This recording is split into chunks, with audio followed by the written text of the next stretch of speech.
Ils ont lutté comme ils ont pu contre les éléments, mais comme dit un proverbe africain, on ne se laisse surprendre que par la première pluie de la saison. Les amateurs de livres, eux, ne se sont pas découragés et ont fait honneur aux nouveautés proposées par les éditeurs de la région. Le but premier, c'est de promouvoir les nouveautés, le travail de ces éditeurs. Donc tous les ans, il y a autour de 30 nouveautés locales et c'est le moment de les présenter, de rencontrer le public, pour le public de rencontrer les auteurs, les éditeurs, mais surtout les auteurs. En 18 ans, le salon du livre a bien grandi. Ainsi, 22 invités sont venus ces derniers jours évoquer leur parution.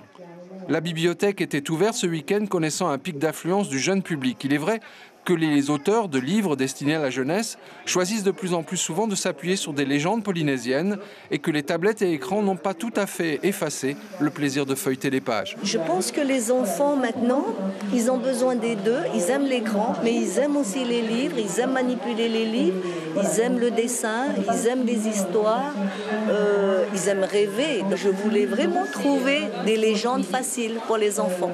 Et c'est pour ça que je me suis lancée dans l'écriture des livres avec des références locales, avec des références de notre quotidien. Là, par exemple, si on prend un livre comme ça avec une histoire de savate, ça parle aux enfants. Près de 5000 visiteurs selon les chiffres avancés par les organisateurs. Le Salon du Livre est un moment phare pour tous ceux qui ont choisi le beau métier d'éditeur.